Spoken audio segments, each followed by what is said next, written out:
Welcome into the week 5 edition of Betting the Pitch NFL edition, because edition is my favorite word of the day. I'm the real _G Warner on Twitter. Welcome to Andrew Schnicker, A_SCHNITKER. How are you doing today?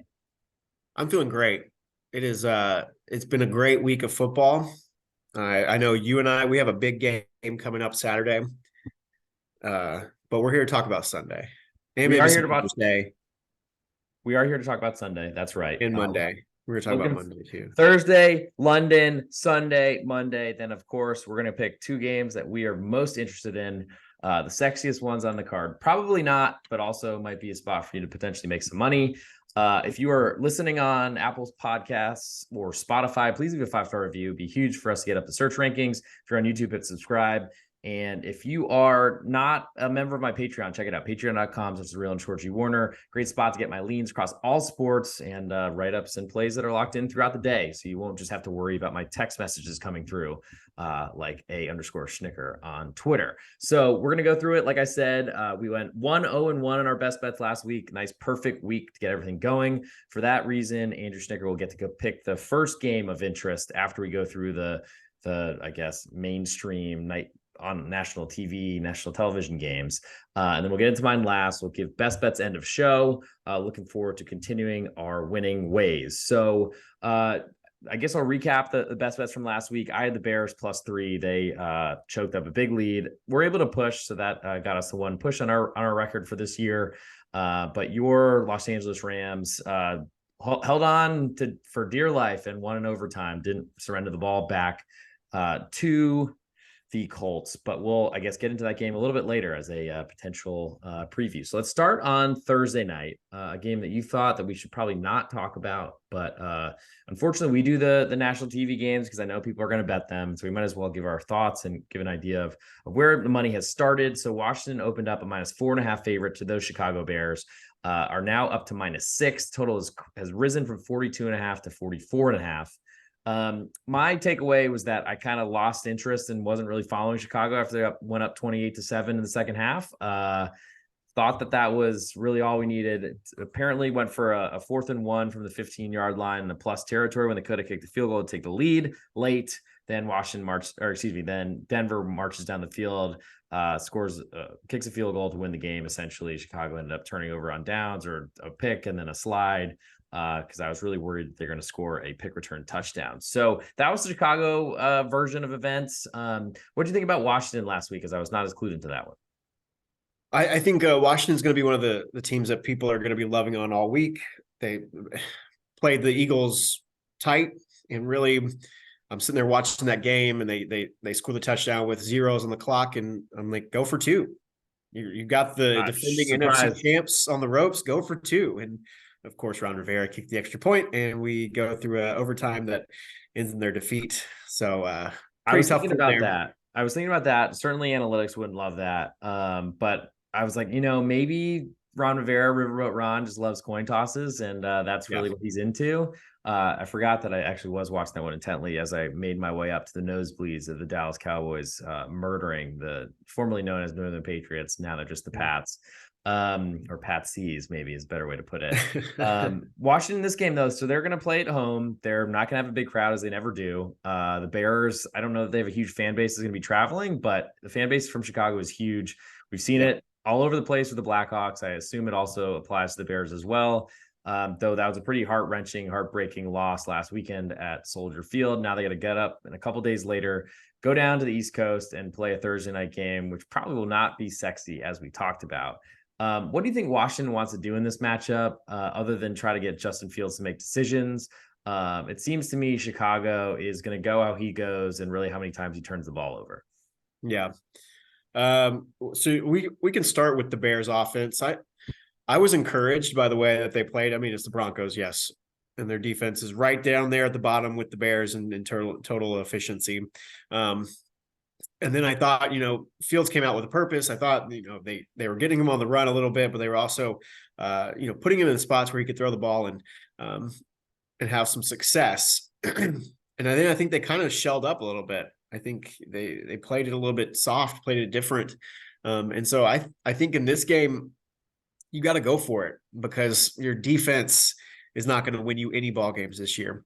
So if Justin Fields is not the guy going forward, well, just let him rip, let it rip. Let him prove that he's not the guy, is what you're saying? Yeah, like because your defense is not going to win you any games. This is one of the worst defenses, and we can get to that side as well. I mean, that's the tough part when we're talking about a team that there's not a lot of value there. Of course, throughout the season, we may be able to find, you and I may be able to squeeze out some value at some point, but right now it's just hard to decipher because there's no redeeming quality on the defense, and Justin Fields, the coaching staff is my concern there because the head scratching decisions they've made over the last couple of weeks when they've gone super aggressive when they've been in blowouts and there's no need to put their quarterback out there, and then they got super conservative with that big lead against the Broncos.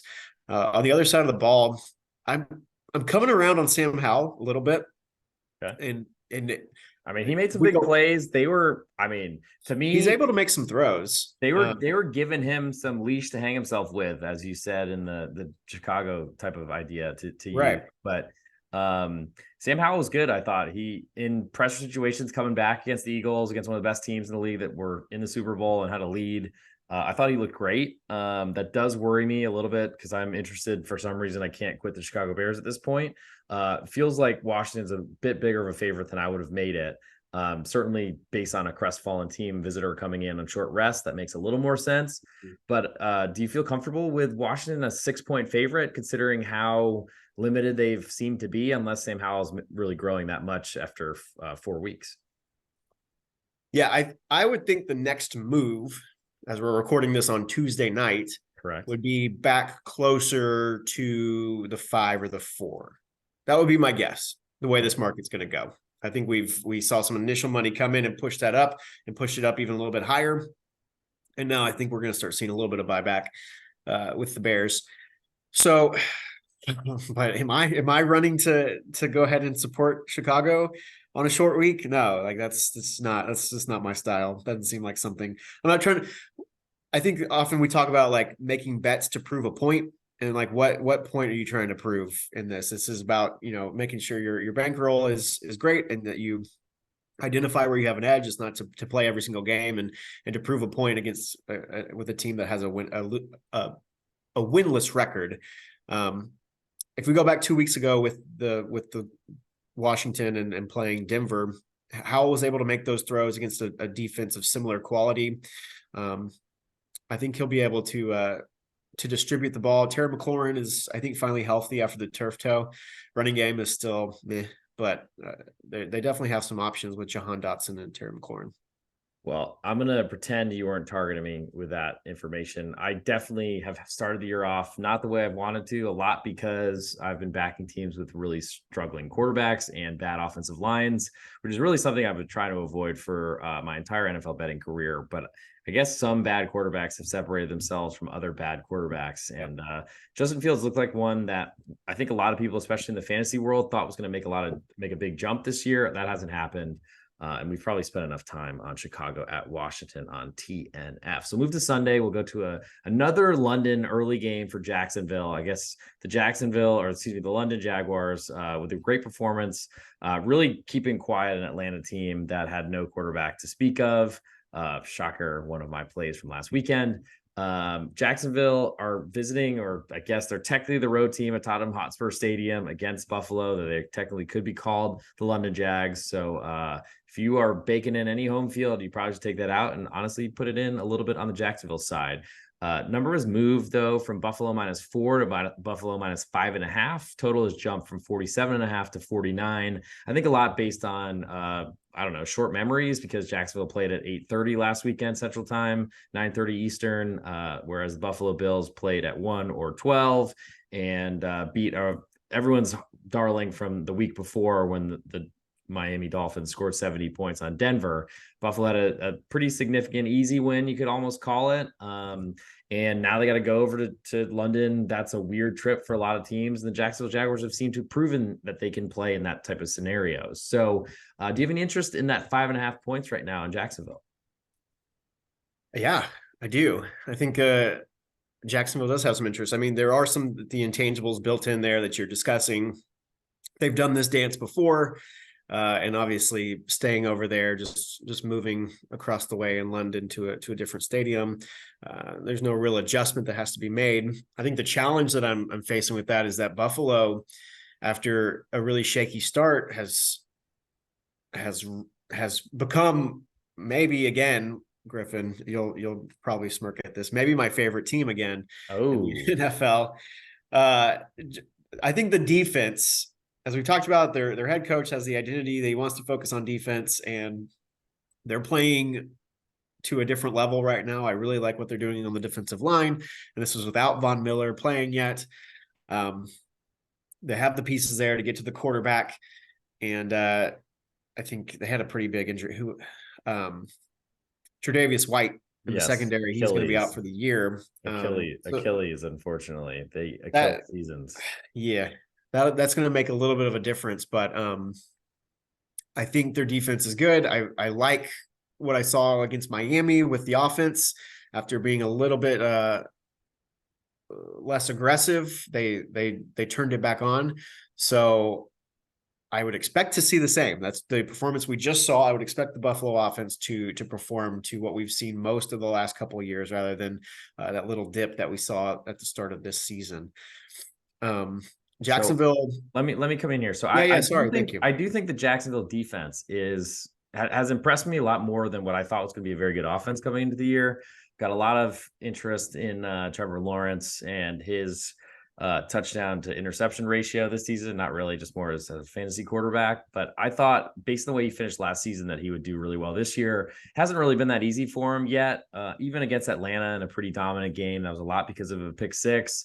Or at least a lot of bad quarterback play on the other side. I don't think we'll expect to see that from Buffalo this week. I think the one thing we can trust about Buffalo is they're going to throw the ball a lot, and that Josh Allen, he might make some mistakes, but he's really trimmed those down from his when he was much earlier or younger in his NFL career. I do feel like Buffalo can put up points probably against almost anybody. I don't know the Jacksonville defense is one that's going to really slow that down significantly.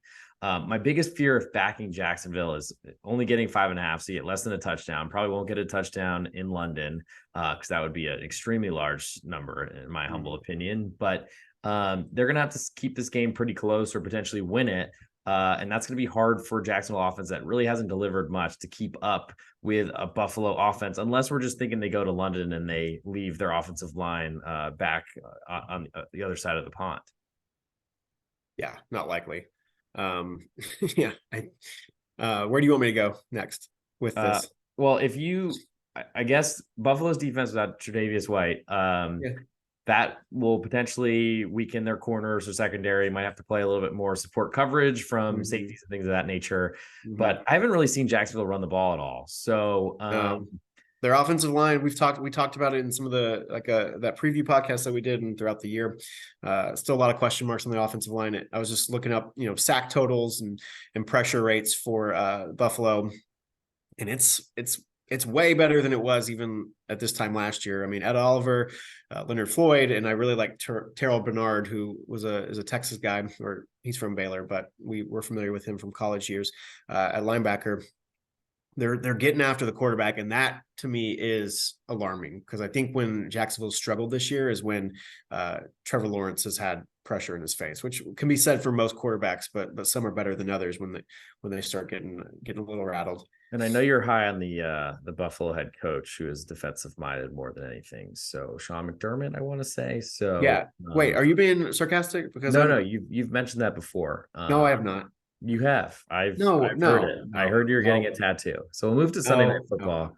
And we'll go all these lines courtesy of betonline.ag, by the way. Just remembered that there is a promo code in the podcast description once this gets posted. So make sure, if you don't have an account there or with sportsbetting.ag, go sign up, get a bonus. And it's better to have more outs, especially if you can get a +3 somewhere, maybe a 3.5, and you would have won your Chicago Bears bet like me last weekend instead of taking a push and wanted to hate everything from the top of Cowboys Stadium, aka Jerry World, aka Spaceship.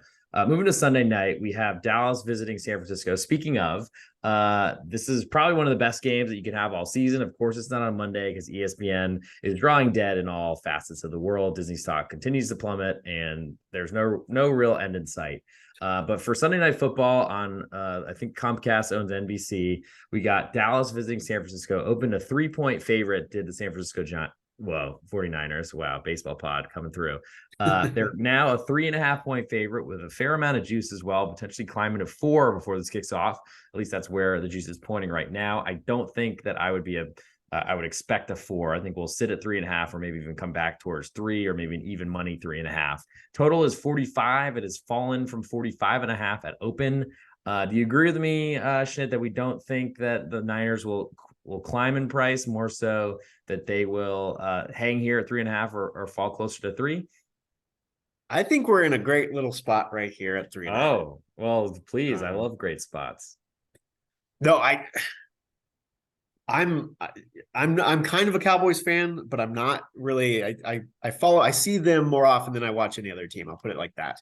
And to see this defense that has been super opportunistic and obviously excellent at getting a pass rush against the 49ers offense that is always great and has the best running back in the league. And truly, like, I can't even put a question mark on Brock Purdy right now because the numbers he's putting up and the way he's working in that offense is great. So to see those two go against each other, I'm so excited. Micah Parsons had a minor injury against New England, but it seems like from what I've read that just a ankle injury that doesn't Diggs seem is gone, which I feel like is probably reflected in this number a fair amount, but also seems really cheap on San Francisco as we speak. Yeah. I mean, just based on lines, if we're given 2.5 as the standard home field advantage in the NFL on Sunday night, like, should be a fair amount of Cowboy fans, of course, everywhere, but in Santa Clara or what they call San Francisco. I mean, to me, it's pretty close to calling these teams even on a neutral. Maybe giving San Francisco a little bit of an advantage for where they're playing. And that seems a little bit cheap to me. I mean, if we reverse this and flip-flop home fields, Dallas is a slight favorite, maybe 2.5 or probably get to 3.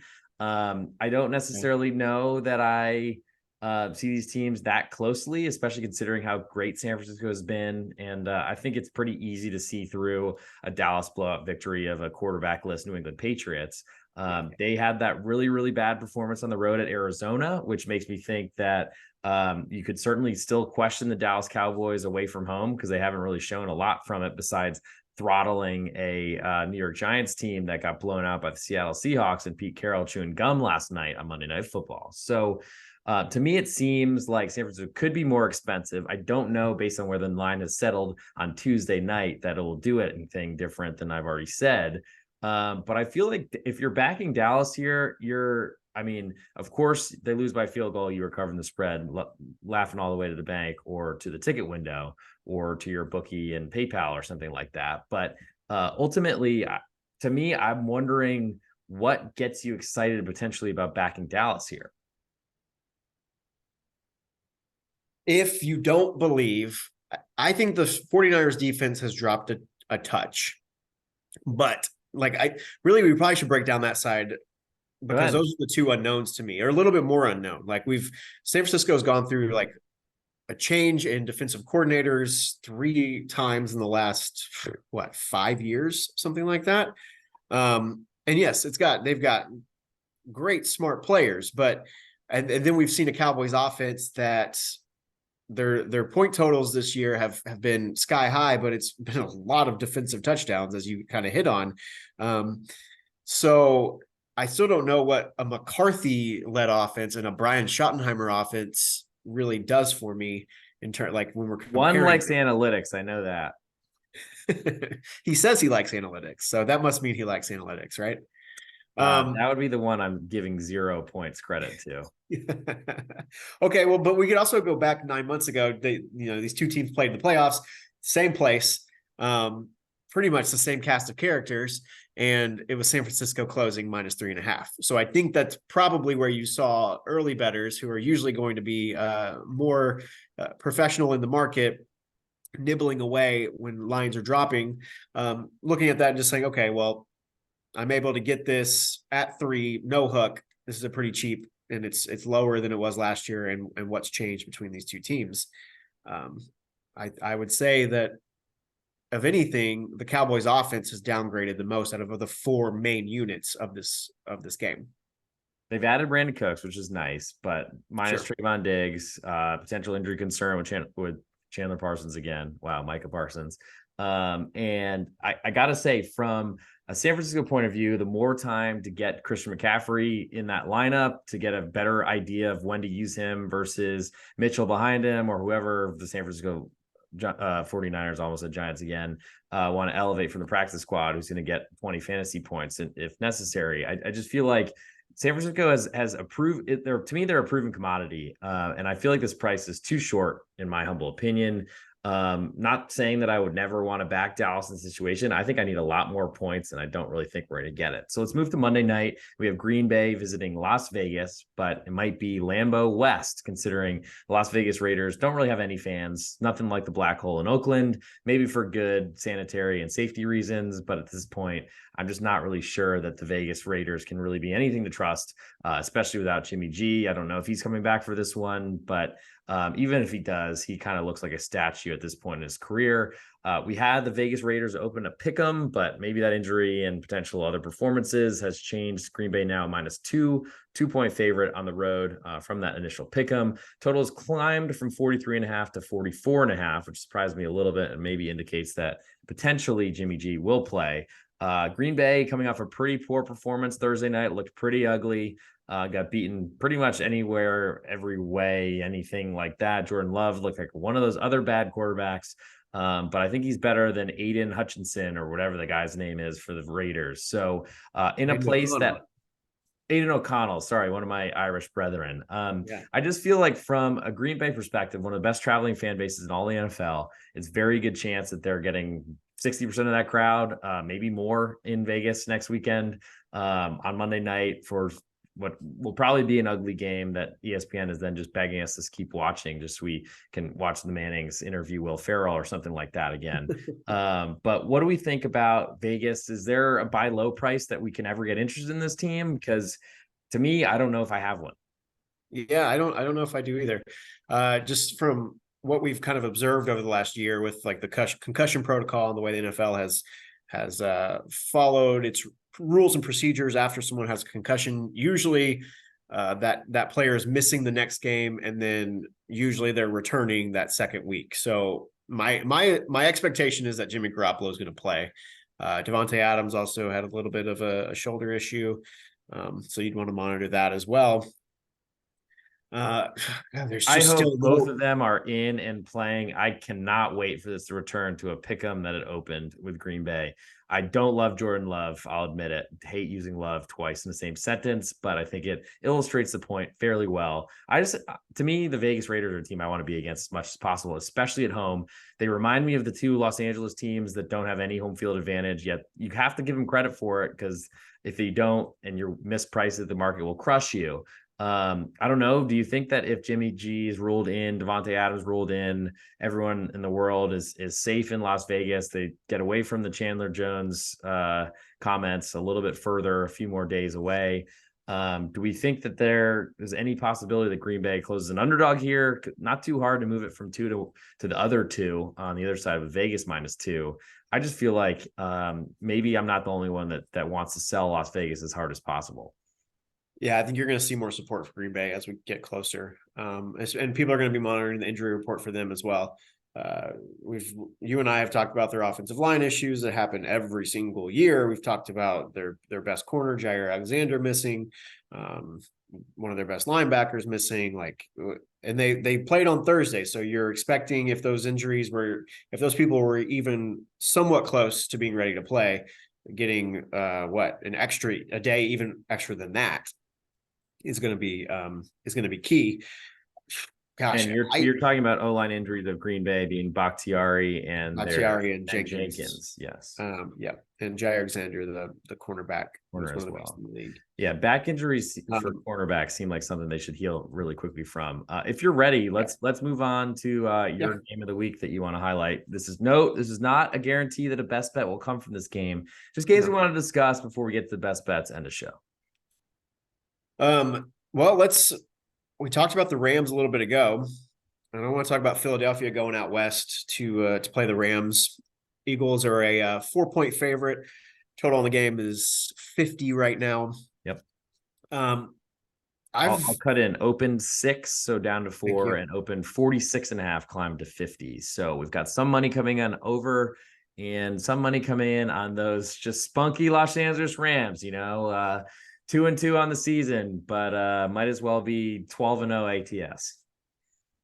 Well, to me, it comes down. It's a pretty simple. It's a matchup of looking at the Philadelphia Eagles defense against the Rams offense. Stafford looked great against the Colts, but the Colts are going to make a lot of offenses look great. And I will say the Eagles defense, like they have not gotten to the quarterback like they did last year. I still think they're averaging close to 3 sacks a game, so they're still getting their money's worth there. But if we have to be nitpicky with one of the best teams in the NFC, they're not playing to the level that they did last year on that side. But we have talked about the Rams offense, and I'm still a buyer on what they've created and some of those new pieces that have come into place. I'm thinking about starting just a fantasy rule of whenever players turn over in Sean McVay's offense, just starting to pick them up because it feels more of like a system versus where the players are coming from. Hurts, I was a little bit. He's not playing great. Would you agree? He's a running back turned quarterback. He's a much better quarterback than he was at Oklahoma, for example, when I watched him very closely. Followed him, of course, at Alabama as well. Kind of felt like he kind of got pushed out of town a little bit, probably earlier than he should have. Took it very, very well, I thought, and seems like a very mature individual. Yeah. But still, to me, lacks a lot of passer requirements that you would have in the NFL. He certainly makes up for that, and then some, with his ability to run in that QB sneak play that they seem to run 15 times a game. Great fantasy asset. I still have questions of him as a passer, but the biggest questions here for me against Philadelphia matching up with the Rams is, can they block Aaron Donald? If they can, then I think because they seemingly had a really good offensive line going to the Super Bowl last year. So I don't think a lot has changed there. And ultimately, Jalen Hurts is improving as a quarterback, as a passer every day in this league. You think Jason Kelce ate enough Campbell's chunky soup? I don't know. I think he got on Taylor Swift's advertising campaign because his brother is dating her. I don't know if you heard that, but they're together. Wait. Oh, wow. I didn't know that. You'll have to tell me more about that after the episode. I hadn't heard. I've done a lot of research on that one.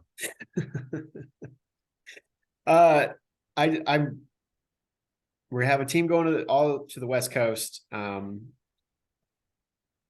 don't know. Off of overtime, which is a little bit extra work, did get a win, and that was important. 2 overtimes. Both teams went to overtime. Yeah. Yeah, and I guess so. Fair, you're right. Okay, so rest shouldn't be as big of an issue, except for the Rams are sleeping in their own beds, so that's nice. They don't have to get a police escort on their 18-wheeler buses or whatever to get into the stadium, like I had to wait in traffic for last weekend. But to me, that's not a big deal. Enough traffic in LA anyway. Probably is the same that the Rams players are going to have to deal with. My biggest question, just after having Puka Nacua withdrawals, or actually anti-withdrawals from last weekend, is who's going to cover him? Because the Colts just decided, even though he's clearly the one guy they're going to, that they would just let him get as much space as he would like. That's my biggest question. Can Philadelphia, I would expect a good team, quality team that made the World Series. Oh my God, so much baseball podcast on my mind. Made the Super Bowl last year, that they should be able to potentially stop a rookie with Matthew Stafford at quarterback. To me, the line seems very short, especially considering what I said earlier about Vegas, that there's going to be 1 million Philadelphia fans in the Coliseum or SoFi Stadium, whatever we're calling it, different places, I realize. But I'm not a believer in the Rams. I think they're 3-0-1 against the spread, because that number against Cincinnati climbed to 3, and they lost by that through that late touchdown. That's something that's hard to get off the street because it only ends once. But I feel like if there's ever a team to end it, it's Philadelphia, with a bunch of really angry cheesesteak eating fans out there. And I feel like Jalen Hurts is one of those guys that you don't want to give or that you don't want to get less than a touchdown from, because unfortunately he's pretty good at extending leads. Yeah. And I think you might be getting some value after Washington played Philadelphia so tight. But that's a divisional game, and Washington's played Philadelphia tight the last couple times they've met. So Cool. you may be seeing a little bit of depressed market there too. Best bets coming. We got one more game to go through, and I'm gonna go for the prom queen of the list. Since we've already gone through Dallas, San Francisco, yeah, pretty hot, but that's probably number 2 on my list of sexy games. I'm gonna go with Houston visiting Atlanta as my biggest interest. We opened with Atlanta 3.5 point favorite. It has fallen all the way to 1.5, and we had Houston's total open 41.5, and it is still 41.5. A little bit more money on the under. So Atlanta, really disastrous performance. I'm not sure everyone was awake for it. Some of us might be nursing or might have been nursing a hangover at that point. I won't admit anything, but I might have been at that hour. Did watch the game. Desmond Ritter made me want to go back to sleep. I think I did halfway through the game, actually put it on pause, came back, watched the rest of it. Houston, on the other hand, massacred the Pittsburgh Steelers, basically made it seem like no one like metal anymore. And they've off of 2 straight wins, pretty good with a big upset against a division foe, which you do take that with some sort of grain of salt because they know each other so well, but beat Jacksonville, beat Pittsburgh, now here visiting Atlanta, less than a field goal underdog. I don't think we've seen that with the Houston Texans in a long, long time. So it feels like if you're back in Houston here, you are buying in at a very, very expensive price. You are paying Burberry prices for some TJ Maxx stuff right now. Yeah. I would counter that they've earned some of that respect. That game against Jacksonville, which, there was a return for a touchdown. It just felt like everything was snowballing into place. Last week was a perfect spot game after the Steelers are back-to-back road games and a sleepy kind of Texans crowd. That home field advantage is pretty similar to the Cowboys. There's not much there. And their defense is playing. Whoa. You saw it. Yeah. Come on. No, I actually disagree. I think the Cowboys get plenty more than Reliant Stadium in Houston. Though everyone from Houston is so proud of being from Houston, they will never stop mentioning it. But I'll let you continue. D'Amico Ryans has got that defense clicking, and we talked about it before. It's a lot easier to turn around a defensive philosophy and get those guys going than it is to really instill an offense. I liked CJ Stroud. I was desperate to get him in like a dynasty league I have in terms of just a rookie draft. I thought he had the best upside, and maybe I was leaning in too much from what we saw when Ohio State played Georgia in that semifinal game. But to me, that was one of the best samples that you could take because that Georgia defense is littered with NFL caliber players, and he was on it. He tore it up. I've been really impressed with what I've seen from him so far in his young NFL career. And I mean, so he's protected the ball. We've seen that. Yeah. Desmond Ritter can't protect the ball from himself or his own receivers. So I don't really know what to expect from him because other than bad things, because really, and I think that's really impacted the Atlanta, either their wide receivers, Drake London, who's got a lot of fanfare, Kyle Pitts, who's been everyone's favorite tight end to draft in fantasy for 5 years now. Unfortunately, if either those guys are busts and can't separate, or no one has any respect for Desmond Ritter and they are able to play the bump press coverage that makes it too hard because they don't trust him, throw the ball downfield, and he seems to find players in other colored jerseys all the time with his passes. So and a run game from Arthur Smith that should have been just as good as the one in Tennessee. Maybe they don't have the big like Basher and Travis Henry that they do, or Derrick Henry. Wow, Travis is a very different player. But with Bijan, our boy from UT, unfortunately, he had a really good stats game last weekend, but it helped that they were down 1 million points, the Jaguars, in a foreign country. I don't know. Tyler Algier has gotten 1.5 fantasy points 2 straight weeks. Big reason why I've got a 1 and 3. And I got to say, I don't really know what to think about Atlanta. And I'm starting to think that like maybe they play better at home, but there is some travel coming back, some jet lag coming back from a soccer stadium in London town. And I mean, Houston, yeah, they're very, very expensive based on where they started the season with this price. But as an underdog, I mean, they don't even have to win. They can go and tie Atlanta and you're taking home some money. I mean, probably a low probability event there, but I think they can go in and beat Atlanta. Certainly think they can. We've talked about the Falcons offense for a little while now. And yeah, it's clear that Desmond Ritter is not trusted. And the other question should he be trusted? But yeah, it's I don't know. Arthur Smith is a guy that I thought I had some high hopes going into the season that this was going to be a pretty dynamic offense. But Bijan can't get going because, like you said, he's seeing, a stacked box 60% of the time. I mean, it's a mess what they're doing at the quarterback position. And I don't blame him for it. Let's move to our ultimate best bets, or our best bets portion of the show. Of course, if you're on YouTube, please hit subscribe for an Apple Podcast, or on Spotify. Leave a 5-star review. It'd be huge for our ratings, our how we feel about ourselves, how quickly we show up on the search rankings as well. So make sure you do that. If you're not following us, follow _SCHNITKER on Twitter. That's Andrew Snickers' handle. I'm the real _G Warner on Twitter. And since Schnitty won his best bet last week, we are now improved to 4-3-1 as a show. So we're profitable, barely, but we're going to try to keep that going as long as possible. I'll give you the floor, Schnitty. So you give us your best bet. Take as much time as you like. Give us your best bet, and we'll get out of here because we still got a few more minutes left to go. Okay. Well, we're not going to overthink this. We broke this game down. And I'm going to go to the Sunday night game, the standalone spot. I'm going to take the 49ers -3.5. We've watched this game play out. I still have a lot of concerns about what the Cowboys offense actually is without an avalanche of defensive turnovers and touchdowns. I think with San Francisco's run-based offense and the way Brock Purdy is maneuvering in that offense, I don't think that they're going to just hand the ball over to Dallas, especially at home. And San Francisco won 19-12 in that playoff game. I don't know if it was particularly even that close. Dak did make some mistakes in that one, but there's no need to overthink this. Let's just go right back to what we've just seen recently in this series. Not a favorite player, as a lot of people, if you follow me, you probably understand. I really like that one. I'm going to hope that it hits 3. I don't know really what it would take to get there. But for my best bet, I'm going to go with just another beauty, as always. I'm going to go with the Pittsburgh Steelers, a 3.5-point underdog right now, home to Baltimore.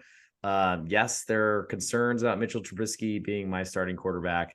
But one thing I do believe is that in the AFC North, points and home dogs are especially exactly what you want in this world. So give me Pittsburgh +3.5 hosting Baltimore. They're going to make this ugly. They're going to use their pass rush. They're going to get to the quarterback. Mitchell, please be the good Mitch that I'm looking for, and not the McConnell type. And then to summarize, Andrew Snicker, his best bet, he's going with the San Francisco 49ers -3.5 on Sunday night. So make sure you put those in. Our 4-3 record, 4-3-1 record is on the line, but we're looking forward to getting more profitable as we go through the season. Thanks for tuning in, as always, to Betting the Pitch NFL edition for Week 5. And this is a Tuesday night episode. So check in with us, see how we did in our line movement projections. And of course, always slide in some DMs. Tell us whatever you'd like. _SCHNITKER on Twitter, as well as the real _G Warner. And we will see you all next week for the next episode of the NFL that we're talking about live for everyone to hear.